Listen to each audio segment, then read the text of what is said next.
Imagine करो, आप एक सिटी में हो और सडनली एक एटॉमिक बॉम्ब एक्सप्लोड होता है। Everything around you is destroy but somehow you survive. अब आप घर वापस जाते हो, लेकिन सिर्फ 3 दिन बाद exactly the same nightmare happens again, और इस बार भी यू सर्वाइव। ये मूवी की स्टोरी नहीं है, this actually happened to one man. His name was Tomo Yamaguchi. 1945 में टोमो यामागुची एक यंग जापानीज इंजीनियर था। वर्ल्ड वार 2 अपने फाइनल स्टेजेस में थी और यामागुची काम के सिलसिले में हिरोशिमा गया हुआ था। वो सोल्जर नहीं था, वो किसी बैटलफील्ड पर नहीं था।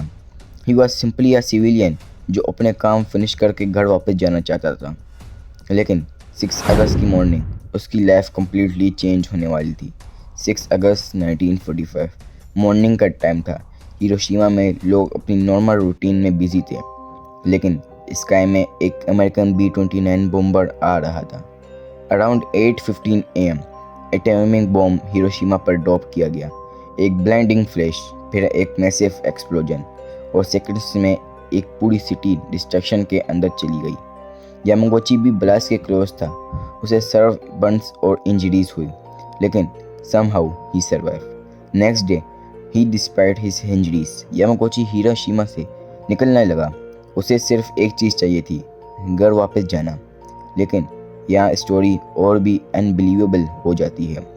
यामागुची का होम सिटी था नागासाकी, सो टेक्निकली वो एक एटॉमिक बॉम्बिंग से बचकर दूसरी एटॉमिक बॉम्बिंग के फ्यूचर लोकेशन की तरफ जा रहा था, and he had absolutely no idea what was coming. 9 अगस्त 1945 यामागुची नागासाकी वापस पहुंच चुका था। He went back to work. अपनी इंजरीज के बावजूद वो अपने कुलीग्स को हिरोशिमा में होने वाली डिस्ट्रक्शन के बारे में बता रहा था। लेकिन देन अराउंड 11:02 AM नागासाकी के स्काई में एक और अमेरिकन B-29 बॉम्बर था और उसने दूसरा एटॉमिक बॉम्ब ड्रॉप कर दिया। Yamaguchi was there again, same war, same type of weapon, अंदर city, and once again he survive. अब सबसे obvious question, how did he survive twice? Yamaguchi was not standing directly under either bomb. Buildings, distance और उसकी exact location ने उसे explosion के full force से बचने में हेल्प की, लेकिन इसका मतलब ये बिल्कुल नहीं था कि he escape unharm. He suffer serious injuries including burns, और सेकंड बॉम्बिंग के बाद भी उसकी कंडीशन डिफिकल्ट थी। Still he alive. वार के बाद यामागुची की लाइफ कंटिन्यू हुई। For many years, he didn't become famous for surviving the 2 bombings. लेकिन later in life, he started speaking publicly about his experiences. He became an advocate for nuclear disarmament. उसका message simple था, nuclear weapons सिर्फ cities को destroy नहीं करते, they change humans' life forever. 2009 में Japanese government ने officially Totami Yamaguchi को recognise किया as a warrior of both Hiroshima and Nagasaki atomic bombings, और 2010 में at the age of 93 Yamaguchi passed away, लेकिन उसकी स्टोरी हिस्ट्री में फॉर एवर रिकॉर्ड हो गई।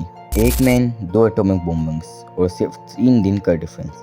यामागुची की स्टोरी हमें सिर्फ ये नहीं बताती कि एक इंसान कितना लकी हो सकता है, it reminds us that behind every major historical event there are real people, real families and real lifes. One man, 2 atomic bombs, one unbelievable story. Allah Hafiz.